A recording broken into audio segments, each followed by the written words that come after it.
गर्मी में नई बहू ने पहली रसोई पर दी पूरे गांव को दावत। ये फॉर्म भरना भी कितना भारी काम है, इससे अच्छा तो मैं साइबर कैफे चली जाती। एक बार और ट्राई करती हूँ, हुआ तो सही, वरना शाम में साइबर कैफे चली जाऊंगी। कनिका अपने कमरे में बैठे बैठे लैपटॉप पर किसी चीज के लिए फॉर्म भर रही होती है कि तभी कनिका की माँ यामिनी उसके कमरे में आती है। तू अभी तक तैयार नहीं हुई? अरे भूल गई, आज तुझे देखने के लिए लड़के वाले आ रहे हैं। अपनी गवर्नमेंट जॉब के लिए फॉर्म अप्लाई कर रही हूँ ताकि एग्जाम देकर अपने सपने को पूरा कर सकूं। और आप है कि मेरी शादी के पीछे पड़ी रहती है। मुझे नहीं करनी शादी। दिमाग तो नहीं खराब हो गया है? क्यों नहीं करेगी शादी? जब तक तेरी शादी नहीं होगी तब तक तेरे भाई की दुल्हन नहीं आ पाएगी। और 4 लोग क्या कहेंगे, सोचा है तुमने इस बारे में? मुझे लगता था कि जो गरीब लोग होते हैं उनकी सोच काफी नीची होती है, लेकिन मैं गलत थी। मेरे घर वाले तो इतने अमीर हैं, लेकिन आपकी सोच तो बहुत ही गई गुजरी है। इसलिए मैं नहीं चाहती कि तू पढ़े लिखे। पढ़ी हुई लड़कियों के पंख निकल आते हैं। अरे मुझे देख, आज तक एक अक्षर नहीं पढ़ा, लेकिन कैसे पूरे खानदान में वाहवाही होती है मेरी। शहर में रहते हैं इसलिए सोचा कि बेटे को पढ़ा रहे हैं तो बेटी को भी पढ़ा दे। और आज तू हमारे इतने बड़े एहसान का कर्ज ऐसे चुका रही है। मुझे नहीं पता था माँ कि आप लोगों का मुझे पालना और मेरी पढ़ाई करवाना मुझ पर एक दिन एहसान साबित होगा। अपने ये फिल्मी डायलॉग अपने पास रख और जल्दी से तैयार होकर नीचे आ, वो लोग आते ही होंगे। अपनी माँ यामिनी की ऐसी बातें सुनकर कनिका को काफी दुख होता है। अब कनिका अपना लैपटॉप बंद कर तैयार हो जाती है। थोड़ी देर में कनिका को देखने के लिए रिश्ते वाले आते हैं और अब कनिका रोहित नाम के लड़के से अकेले में छत पर बातें करती है। अरे मेरे घर वालों को तो आप काफी पसंद आई हैं और मुझे भी काफी अच्छी लगी। मेरी तरफ से तो हाँ है, आप अपना बता सकती हैं और अगर आपका कोई क्वेश्चन हो तो वो भी कर लीजिए। ज्यादा क्वेश्चन तो नहीं है, बस एक ही है कि अगर मैं शादी के बाद अपनी पढ़ाई कंटिन्यू करना चाहूँ और पढ़ लिख कर कोई जॉब करूँ तो कोई दिक्कत तो नहीं है आपको? क्या कहा आपने? शादी के बाद पढ़ाई लिखाई और जॉब करें? कनिका जी, आप भी अच्छा मजाक कर लेती हैं। इतने बड़े घर में शादी हो रही है आपकी, आपको पढ़ाई लिखाई और जॉब करने की क्या जरूरत? खर्चे के लिए मैं आपको हर महीने लाख रुपए दे दिया करूंगा। फिर मैं ये शादी नहीं कर सकती। मेरे घर वाले भी अमीर हैं, लेकिन मैंने कभी इस अमीरी पर घमंड नहीं किया। मुझे एक ऐसा साथी चाहिए जो मेरे सपनों को समझे और उन्हें पूरा करने में मदद करे। अरे लड़कियां तो यूं मरती हैं मुझसे शादी करने के लिए और तुमने मुझे रिजेक्ट किया। देख लेना, जैसा लड़का तुम ढूंढ रही हो ना, वैसा लड़का तो तुम्हें कभी जिंदगी में नहीं मिल सकता। ऐसा कहकर रोहित सीधा नीचे आता है और गुस्से में अपने पेरेंट्स को वहां से ले जाता है।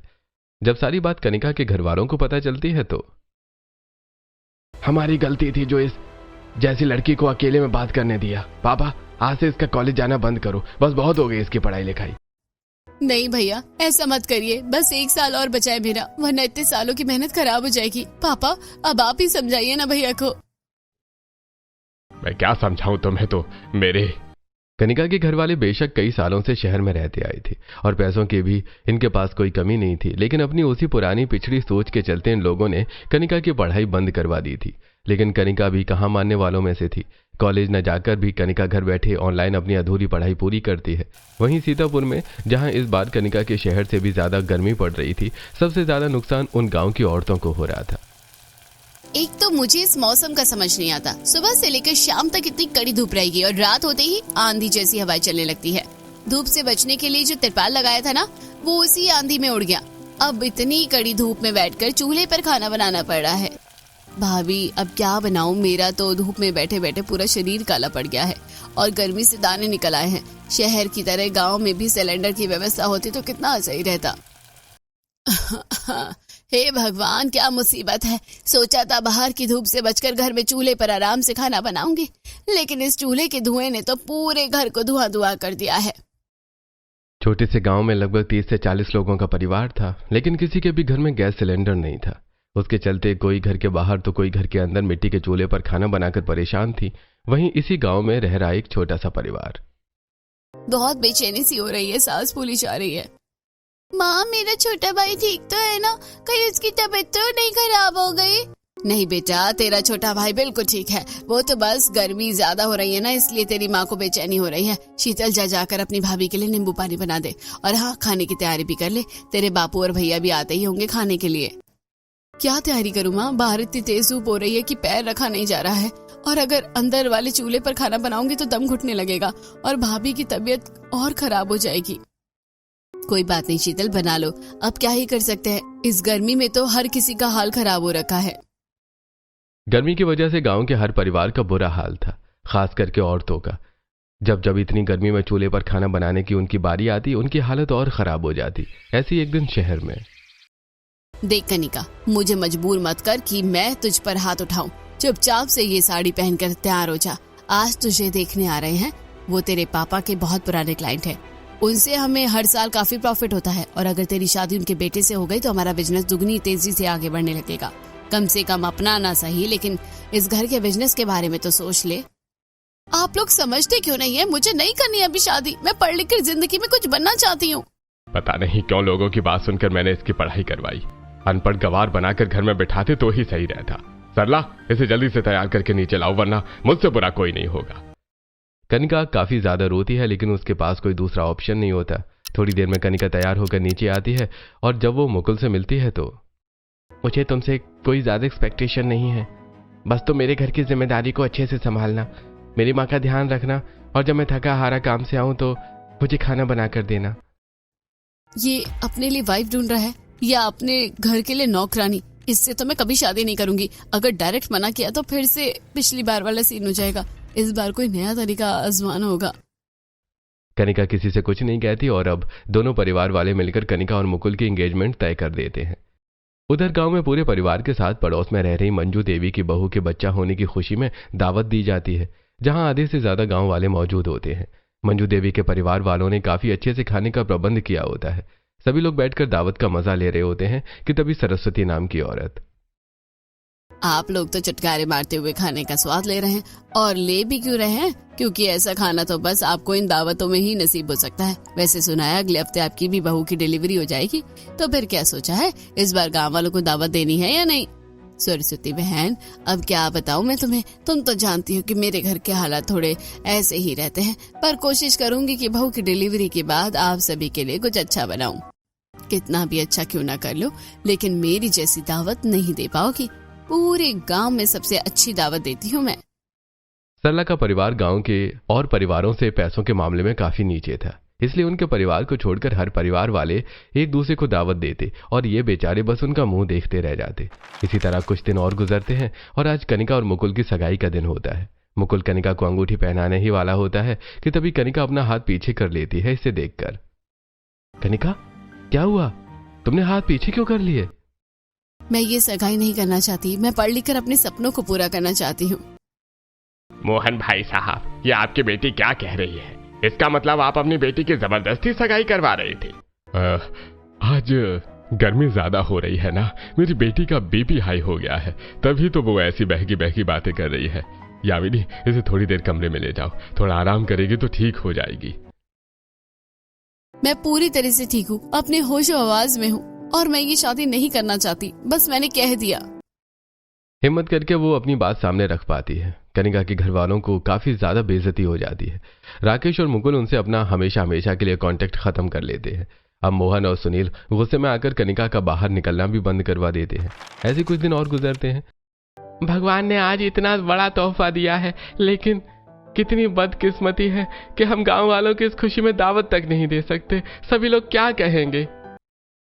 दावत नहीं दे सकते तो क्या हो, मैं और माँ मिलकर बेसन के लड्डू तो बना ही सकते हैं। सभी परिवार वालों को 2-2 लड्डू बांट देंगे। अरे शीतल, अरे तो ठीक ही कह रही है। मैं सभी के हिसाब से बेसन ले आता हूँ, और तुम दोनों मिलकर बेसन के लड्डू बना देना। पैसों की कमी के चलते पूरे गांव वालों को दावत देना इस परिवार के लिए काफी मुश्किल था। अब वो सब मिलकर गांव वालों के लिए बेसन के लड्डू बनाते हैं। इसे लेकर जब शीतल और अंकुर लोगों के घरों पर बांटने के लिए जाते हैं तो भाभी, इस बार हाथ थोड़ा टाइट चला है, लेकिन ये बेसन के लड्डू हमने घर पर ही बनाए हैं। समझ सकती हूँ, इंसान के हालात हर वक्त एक जैसे नहीं रहते, और ये बेसन के लड्डू तो मुझे बहुत पसंद है। आसपास के लोग इस परिवार की परेशानी को समझते हैं, तो वहीं कुछ घमंडी लोग दावत नहीं देते कोई नहीं, लेकिन कम से कम मिठाई के तौर पर काजू कतली या बर्फी तो बांटते। ये सस्ते से बेसन के लड्डू बनाकर ले आई। उन लोगों की ऐसी बातें सुनकर शीतल और अंकुर को काफी दुख होता है। वहीं अब दूसरी तरफ शहर में इस लड़की की वजह से नाक कट कर रह गई हमारी। अब किसी भी अच्छे घर से इसके लिए रिश्ते नहीं आ रहे। कब तक इसे घर में बिठाकर और बेइज्जती करवाता रहूंगा। अब तो किसी गांव देहात में ही इसकी शादी करूंगा। गुस्से के चक्कर में मोहन बेटी का रिश्ता गांव में देखने लगता है, जहां वो शैलेश के परिवार से मिलता है और अपनी बेटी के लिए अंकुर का हाथ मांगता है। अरे आप तो इतने अमीर आदमी हैं, फिर आप क्यों अपनी बेटी की शादी हम जैसे गरीब परिवार के घर में कर रहे हैं? देखिए, कहते हैं ना कि जोड़े ऊपर से बनकर आते हैं। क्या पता आपके बेटे और मेरी बेटी का जोड़ा ऊपर से बनकर आया हो। नाना करते हुए भी शैलेश के परिवार वाले इस रिश्ते के लिए मान जाते हैं और अब कुछ ही दिनों में अंकुर और कनिका की शादी होती है। जब वो पढ़े लिखे अमीर लड़के ही मेरे सपने को नहीं समझ सके, तो ये कम पढ़ा लिखा गांव का गरीब लड़का क्या ही समझेगा। वो अपनी शादी से बिल्कुल भी खुश नहीं थी, लेकिन अब उसने अपने हालातों के साथ समझौता कर लिया था। इसी तरह कुछ दिन गुजरते हैं और वो अपने गांव वाले ससुराल में आ जाती है। आज कनिका की उसके ससुराल में पहली रसोई की रस्म होती है। कनिका, तुम तो इतने बड़े घर की बेटी हो, तुम्हें तो खाना बनाना नहीं आता होगा ना? कोई बात नहीं, मैं तुम्हारी पहली रसोई का खाना बना दूंगी, तुम बस उसे छू लेना, ऐसे हो जाएगी तुम्हारी रस्म पूरी। नहीं भाभी, मुझे आता है खाना बनाना, मैं तो हर तरीके का खाना बना लेती हूँ। आप बस बताइए क्या बनाना है, छोले, राजमा, पनीर, मलाई कोफ्ता सब बना लेती हूँ मैं। अब तुमसे क्या छुपाना, घर के हालात काफी समय से खराब चल रहे हैं। इन दोनों का काम भी कभी चलता है कभी नहीं, और ये सब बनाने के लिए तो काफी पैसे लगते हैं। मैं जानती हूँ पहली रसोई को लेकर तुम्हारे भी अरमान होंगे, लेकिन अब हम क्या कर सकते हैं। एक काम करो, तुम पुलाव और रायता बना लो और मीठे में आटे का हलवा। ठीक है माँ जी, मैं ये सब अच्छे से बना लेती हूँ। वो सिंपल सा खाना बनाने की तैयारी करती है और जब चूल्हा जलाने की बारी आती है तो कनिका की नंद उसकी मदद करती है। भाभी, अभी आप चूल्हा मत जलाना, वरना धुआं लगने से खांसी होने लगी, मैं जला दिया करूंगी। अपनी नंद का ऐसा बर्ताव देखकर कनिका को थोड़ा अच्छा लगता है। थोड़ी देर में कनिका अपनी सास की मदद लेते हुए पहली बार चूल्हे पर खाना बनाती है, जो सभी को काफी पसंद आता है। सभी अपनी नई नवेली बहू के हाथ का खाना खा ही रहे होते हैं कि तभी गांव की औरत मोहिनी आती है। ये क्या, हमें लगा कि कम से कम अपनी नई बहू की पहली रसोई की दावत तो दोगे, लेकिन तुम लोग तो अकेले ही ठूसने लग गए। मोहिनी बहन, अब दावत देने लायक चीज भी तो होनी चाहिए। अब सभी गांव वालों को पुलाव थोड़ी न खिलाने बैठेंगे। ये तो बस कहने वाली बात है। मुझे तो लगता है कि तुम लोग कहीं पैसा दबा कर रखते हो। और आज बहू की पहली रसोई की रस्म है, तब भी कोई दावत नहीं, बस दूसरों की दावत ही खाया करो जाकर। ऐसी तंज भरी बातें सुनकर सभी घर वाले उदास हो जाते हैं। कनिका को यह सब बिल्कुल भी अच्छा नहीं लगता। ऐसी कुछ दिन गुजरते हैं। कनिका बाहर आंगन में झाड़ू लगाने आती है कि तभी देखती है कि उसकी जेठानी अलका धूप में अपने बच्चे को संभालते हुए चूल्हे पर खाना बना रही है, जिसे देखकर कनिका, अरे भाभी, अंदर चूल्हा बना तो है, तो आप बाहर क्यों खाना बना रही है? अरे माँ जी और पापा जी अंदर सो रहे हैं, अंदर वाले चूल्हे पर खाना बनाऊंगी तो पूरे घर में धुआं होने लगेगा, इसलिए बाहर बना रही हूँ। भाभी देखिए, धूप की वजह से मुन्ना कितना रो रहा है। एक काम करिए, आप अंदर जाइए, खाना मैं बना देती हूँ। अपनी जेठानी को अंदर भेजकर कनिका जब खुद धूप में बैठकर चूल्हे पर खाना बनाती है तो 2 मिनट में ही गर्मी से उसकी हालत खराब होने लगती है। मैं यहाँ ठीक से 5 मिनट नहीं बैठ पाई। पता नहीं मेरे ससुराल वाले कैसे इस पर खाना बना लेते हैं। गांव में हर चीज को लेकर कितनी दिक्कतें हैं। काश मैं कभी इन गांव वालों की दिक्कतों को ठीक कर पाऊं। ऐसे दिन गुजरने लगते हैं। आज गांव में किसी की शादी की दावत होती है, जिसमें सरला का पूरा परिवार खाने के लिए जाता है। जब पहली बार कनिका गांव की दावत को देखती है तो गांव के लोग कितने मिलजुल कर खाना खा रहे हैं। शहर की तरह यहाँ खाना परोसने के लिए वेटर नहीं है। शहर में तो लोग पार्टी में भी एक दूसरे से मुंह फेर कर खाना खाते हैं, लेकिन यहाँ सब कैसे हंस हंस कर बातें कर रहे हैं। कनिका को ये सब अच्छा लग रहा होता है कि तभी दावत में आई रागिनी और वर्षा नाम की 2 औरतें जैसे ही कनिका के परिवार वालों को दावत में बैठा देखती हैं तो, हेलो, आ गई मुफ्त का खाना खाने के लिए। पता नहीं कैसे लोग हैं, खुद ने तो दावत के नाम पर आज तक किसी को रोटी नहीं खिलाई और खुद मुंह उठाकर आ जाते हैं लोगों की दावतों को ठूसने के लिए। अरे रागिनी की माँ, आजकल बेशर्मों की कमी नहीं है। वर्षा और रागिनी की ऐसी बातें सुनकर कनिका को काफी गुस्सा आता है और अब वो, तो तुम्हारे घर वालों को नहीं खा रहे हैं ना, जिसकी दावत है उनको दिक्कत नहीं है, तो तुम्हें क्या दिक्कत आ रही है? कनिका चुप हो जाओ, इन लोगों को कुछ मत कहो। ये तो वही बात हो गई, उल्टा चोर कोतवाल को डांटे। कनिका मुश्किल से अपने गुस्से को शांत कर पाती है। ऐसे अब दिन गुजरने लगते हैं। आज जब कनिका अपनी जेठानी के साथ कुएं से पानी भरकर घर लौट रही होती है तो देखती है कि गांव में कई सारी औरतें इस तपती धूप में बाहर चूल्हे पर अपने परिवार वालों के लिए खाना बना रही हैं। ये देखकर हमारा देश तो इतना आगे बढ़ गया है और लोग गांव में अभी तक चूल्हे पर खाना बना रहे हैं। ये लोग एलपीजी का कनेक्शन क्यों नहीं करवा लेते? अरे कनिका, गांव के कम पढ़े लिखे लोग हैं ये, इन्हें इन चीजों के बारे में नहीं पता और हमें भी ज्यादा जानकारी नहीं है। सालों से चलता जो आ रहा है वही कर रहे हैं। इन सबसे ज्यादा परेशानी तो गांव की बहुओं को होती है बेचारी। गांव के चूल्हे को लेकर इस परेशानी को देख कनिका को सभी औरतों के लिए काफी बुरा लगता है, लेकिन अब वो अकेले ही क्या कर सकती थी। ऐसे दिन गुजरने लगते हैं और आज कनिका कमरे में उदास बैठी होती है कि तभी अंकुर आता है और कनिका को उदास देखकर, कनिका क्या हुआ, उदास लग रही हो, किसी ने कुछ कहा क्या? कुछ नहीं हुआ, बस ऐसे ही बैठी हूँ। मैं जानता हूं कि तुम इस शादी से नाखुश हो, लेकिन अब मैं तुम्हारा जीवन साथी हूं, तुम मुझे अपनी दिक्कत बता सकती हो। परेशानी हल नहीं कर सका तो कम से कम तुम्हारे दुख तो बांट ही सकता हूं ना। अंकुर की बातें सुनकर कनिका थोड़ी इमोशनल हो जाती है और अब कनिका अंकुर को अपने परिवार वालों के साथ अपने रिश्ते, पढ़ाई और नौकरी के सपने को लेकर सारी कहानी सुना देती है। मेरे पास इतने तो पैसे हैं नहीं कि मैं तुम्हारी पढ़ाई करवा सकूं, लेकिन शहर में कुछ गवर्नमेंट कॉलेज है तो वहां ट्राई कर सकते हो। परिवार की हालत को देखते हुए मेरी पढ़ाई तो अधूरी रह गई थी, लेकिन मैं कोशिश करूंगा कि तुम्हारी पढ़ाई पूरी करवाऊं। अंकुर तुम सच कह रहे हो? कनिका काफी ज्यादा खुश होती है। वहीं जब कनिका के ससुराल वालों को यह बात पता चलती है तो उन्हें भी कोई दिक्कत नहीं होती और अगले हफ्ते ही अंकुर कनिका को शहर के कुछ गवर्नमेंट कॉलेज में ले जाता है, जहां कनिका के अच्छे परसेंट को देखते हुए उसे फ्री ऑफ कॉस्ट एडमिशन मिल जाता है। अरे एडमिशन तो हो गया, बस कुछ ऑनलाइन फॉर्म्स और किताबों के लिए पैसों की जरूरत पड़ेगी, वो तो मैं कहीं से भी उधार लेकर तुम्हें दे दूंगा। अंकुर मैं बता नहीं सकती कि मैं कितनी खुश हूँ, बस कुछ समय में मेरा सपना पूरा हो जाएगा। कनिका काफी ज्यादा खुश थी। तभी वहां से मोहन की गाड़ी गुजरती है और जैसे ही मोहन की नजर कनिका पर पड़ती है तो वो फौरन उसके पास आता है और उसके हाथ में कॉलेज एडमिशन के फॉर्म देखकर सब समझ जाता है। इसने तुम्हें भी अपनी बातों में बहला फुसला लिया। अरे पढ़ाई करने से सिर्फ औरतें बिगड़ती हैं, देख लेना तुम। अभी तो मेरे पास आपकी इन बातों का कोई जवाब नहीं है, लेकिन एक दिन देखना मैं जरूर आपको जवाब दूंगा। इतना कहकर अब अंकुर कनिका का हाथ पकड़ता है और लोग शहर से गांव जाने वाली बस में बैठकर गांव आ जाते हैं। अब कुछ समय में कनिका अपनी पढ़ाई भी शुरू कर देती है और ऐसे ही कुछ दिन गुजर जाते हैं। उनके पड़ोस में रहने वाली तारा नाम की एक औरत, जो हर रोज की तरह इतनी तपती धूप में गर्मी में चूल्हे पर खाना बना रही थी, अचानक उसकी तबीयत खराब हो जाती है और वो बेहोश हो जाती है, जिसे देखकर सभी उसे नजदीकी सरकारी अस्पताल लेकर जाते हैं।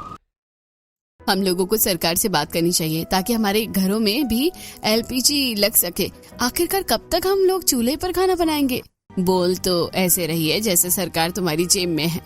तुम तो अमीर घर से आई हो ना, तो क्यों ना अपने पिताजी से बात करके तुम गांव वालों के लिए घरों में सिलेंडर लगवा दो। अरे बोलना आसान होता है, बोलने और करने में जमीन आसमान का फर्क है। फिर से लोगों के ऐसे ताने सुनकर कनिका को काफी बुरा लगता है। ऐसे ही एक दिन, लाइए माची में लगा देती हूँ झाड़ू, मेरे होते हुए आप काम करेगी, मुझे बिल्कुल भी अच्छा नहीं लगेगा। बहू अगले हफ्ते तेरी परीक्षा है, तू उसकी तैयारी कर। ये सब तो होता रहता है। कनिका के भी ससुराल वाले उसकी पढ़ाई में उसका काफी हद तक सपोर्ट कर रहे थे। इसे देखकर कनिका, इन लोगों ने मेरे घर वालों से बढ़कर मेरे लिए इतना सब कुछ किया है, एक दिन देखना मैं भी इन लोगों के लिए बहुत कुछ करूंगी। समय गुजरता है और अब कनिका अपनी सारी परीक्षाएं दे देती है।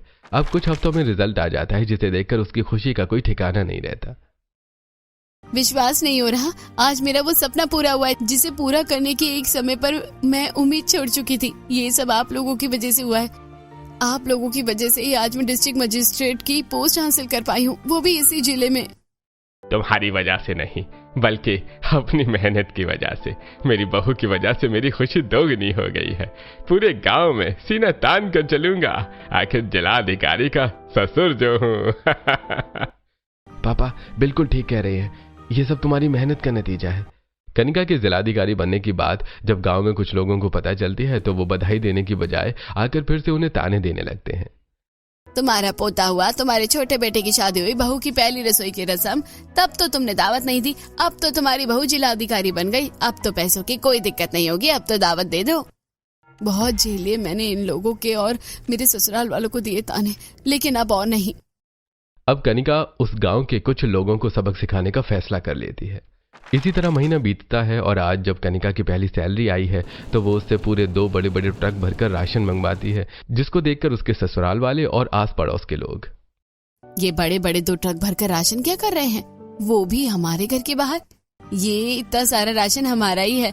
वो क्या है ना, कुछ लोगों को मेरी पहली रसोई का खाना खाने का काफी शौक है, तो इसलिए उनके लिए राशन मंगवाया है। कल मैं सही मायने में अपनी पहली रसोई की रस्म करूंगी।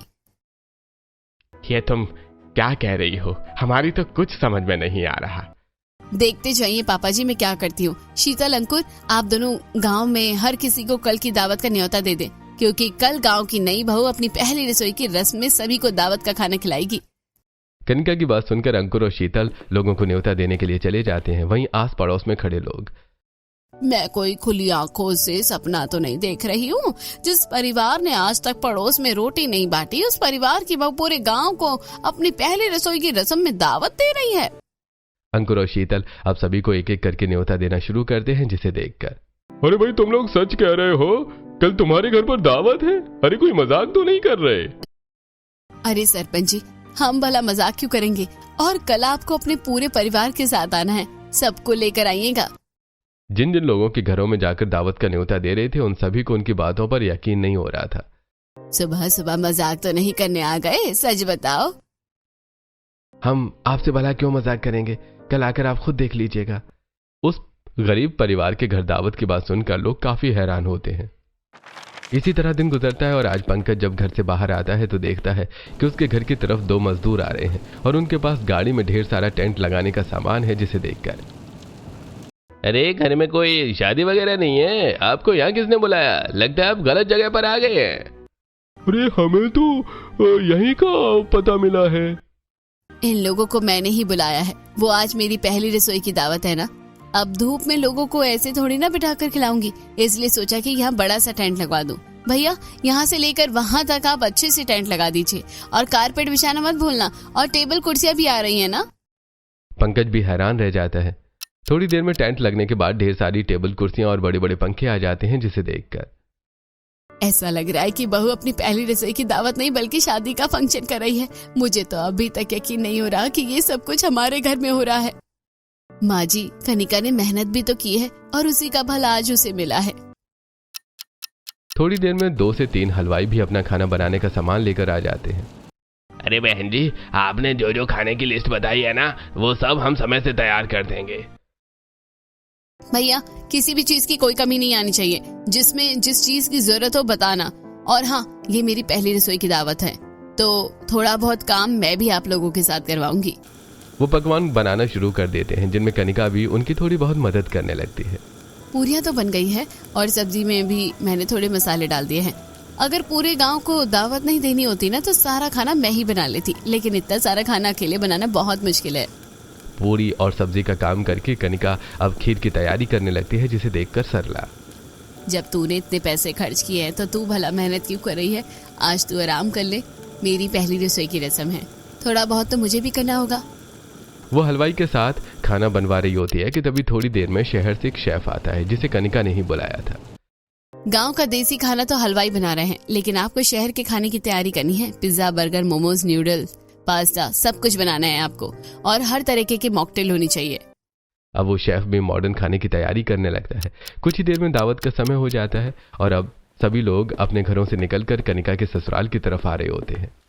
मुझे तो अभी भी यकीन नहीं हो रहा कि इस गरीब परिवार के घर में दावत है। ज्यादा मत सोचो, दावत में सिर्फ दाल, रोटी और चावल होंगे। ये चावल से ज्यादा आलू पूरी की सब्जी, आप देख लेना। सभी लोग इस तरह की बातें बनाने लगते हैं, लेकिन जैसे ही वो सब कनिका के ससुराल पहुंचते हैं तो बड़ा सा टेंट, बैठने के लिए टेबल कुर्सी, गर्मी से बचने के लिए फर्रातेदार पंखे और एक बड़ी सी टेबल पर लगा हुआ देसी से लेकर शहरी पकवानों का भंडार, ये देखकर सबकी आंखें फटी की फटी रह जाती हैं। ये क्या, हम कनिका की पहली रसोई की दावत में आए हैं या किसी शादी में? कहीं गलत जगह पर तो नहीं आ गए हम? आप बिल्कुल सही जगह पर आए हैं, ये कनिका की पहली रसोई की दावत है, आइए सब। सारा इंतजाम देखकर सभी लोग काफी हैरान होते हैं और अब सभी खाने के लिए मेज पर बैठ जाते हैं। तभी वहां कुछ वेटर्स आते हैं जो उन सभी के सामने प्लेट, चम्मच और पानी का गिलास रखने लगते हैं। यहाँ आप सब आराम से खा सकते हैं, जिसको जो चाहिए वो वेटर ला कर देगा। अब धीरे धीरे करके सभी वेटर्स उन सभी गांव वालों की प्लेट को खाने से भरने लगते हैं। मलाई कोफ्ता, चाप, मटर पनीर, शाही पनीर, पनीर लबाबदार, मशरूम, नान, बिरयानी, रायता, चटनी और शहरी खानों की तो वैरायटी पूछो ही मत। ये बहुत अच्छा लग रहा है, ये क्या है?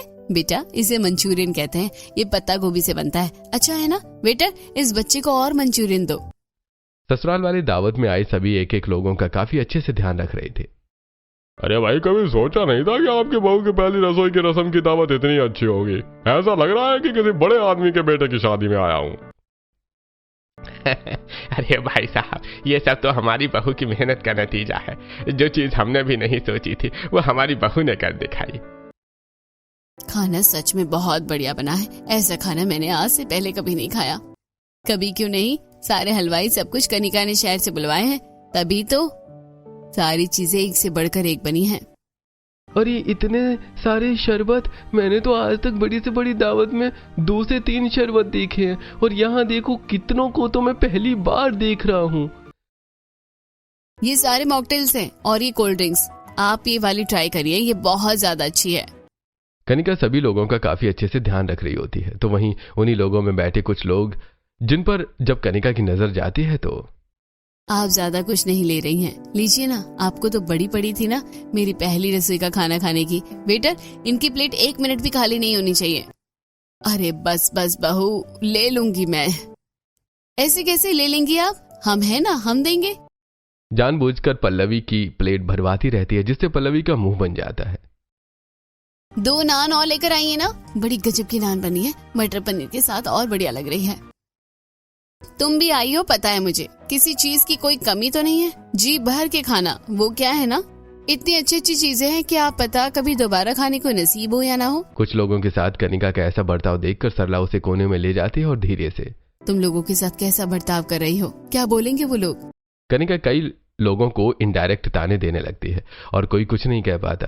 तो वहीं अब जैसे ही सभी गांव वाले खाना खाकर जाने लगते हैं तो कनिका सभी को प्यार से मिठाई के डिब्बे देती है, और जब वही ताने देने वाले लोग कनिका के सामने आते हैं तो कि इंसान का वक्त बदलते देरी नहीं लगती। जरूरी नहीं जो आज जैसा हो कल भी वैसा ही रहेगा। ये बात कुछ लोगों के लिए कही है मैंने, शायद वो समझ जाए। अब उन सबको भी मिठाई के डिब्बे देती है। उसे लेकर वो लोग चले जाते हैं, जिसके बाद आज तुम्हारी वजह से गांव वालों में हमारी कितनी इज्जत बढ़ी है। पता है, हर कोई खाने की तारीफ कर रहा था, सब काफी खुश थे। ये सब आप लोगों के सपोर्ट की वजह से हुआ है। इतने अच्छे ससुराल वाले नसीब से मिलते हैं। और हाँ, कल से आपको भैया के साथ फैक्ट्री जाने की कोई जरूरत नहीं है। अगले हफ्ते से आपकी अधूरी पढ़ाई की शुरुआत होगी। क्या कह रही हो तुम कनिका? मेरी अधूरी पढ़ाई की? अरे भला अभी कोई उम्र है पढ़ाई करने की? पढ़ाई की तो कोई उम्र नहीं होती। इंसान के अंदर बस पढ़ाई की लगन होनी चाहिए। जिस तरह आपने मेरा फ्यूचर बनाया है ना, मैं भी आपका फ्यूचर बनाऊंगी। ऐसी बातें सुनकर अंकुर की आंखों में आंसू खुशी के आ जाते हैं। कुछ ही दिनों में अंकुर दोबारा से पढ़ाई शुरू करता है, तो वहीं कनिका भी अब धीरे धीरे अपने ससुराल के हालातों को ठीक करती है।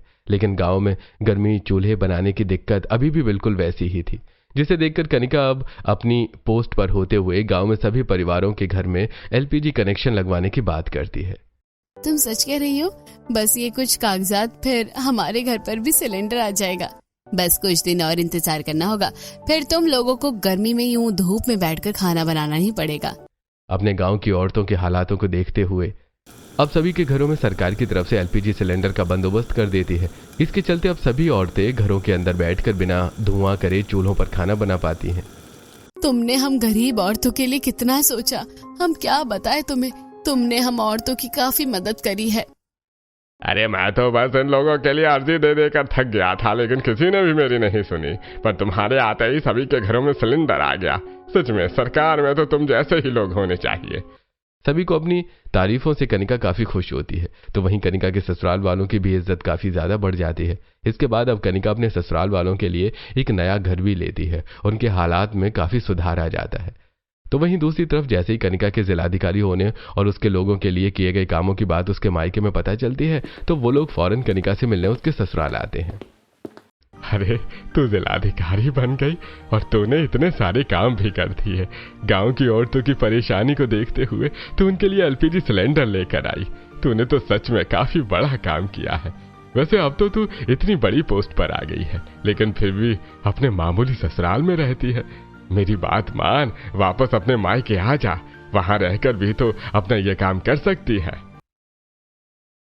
रंग बदलने के लिए तो खामखा गिरगिट को लोगों ने बदनाम कर रखा है। लड़की से ज्यादा तेजी से रंग तो आप लोग बदलते हैं। अब जब मेरी इतनी अच्छी पोस्ट हो गई तो लोग मेरी इज्जत करते हैं। तो आपको मेरी याद आई, वरना मैं कौन थी आपके लिए? आप तो बस वायदे के लिए मेरी शादी करवाना चाहते थे। आपने तो मुझे कभी पढ़ने के लिए सपोर्ट भी नहीं किया। वो तो बस लोगों से ताने ना सुनने को मिले इसलिए आपने पढ़ाया। और अब आप ये उम्मीद रखते हैं कि जिस ससुराल वालों ने मुझे सपोर्ट किया, मुझे इज्जत दी, मैं उनको छोड़कर आपके पास आ जाऊंगी? नहीं, ऐसा कभी नहीं होगा। देखा पापा जी, आप जिस बेटी को ताने देते थे, भला बुरा कहते थे, आज इसी बेटी की वजह से आपकी कितनी इज्जत बढ़ गई है। हमें तो आप लोगों से कोई गिला शिकवा नहीं है, लेकिन शायद ही कभी कनिका आप लोगों को माफ करे। अपनी इज्जत और पद के लिए आपने बिना सोचे समझे अपनी इकलौती बेटी की शादी इस गरीब परिवार में कर दी। आपको क्या लगा कि यहाँ पर दुखी होकर अपना सारा जीवन काटेगी? नहीं, ये यहाँ बहुत खुश है और अब कनिका हमारे जीवन का ऐसा हिस्सा बन चुकी है कि इसके बिना हम नहीं रह सकते। अंकुर और कनिका की ऐसी बातें सुनकर मोहन और बाकी घर वालों के पास अब कोई जवाब नहीं बचता। उसके बाद अब वो शर्मिंदा होकर वहां से चले जाते हैं। अंकुर भी अपनी अधूरी पढ़ाई पूरी करके अपने परिवार को संभालता है, तो वहीं गांव वालों की नजर में भी अब कनिका और उसके ससुराल वालों की काफी इज्जत बढ़ जाती है।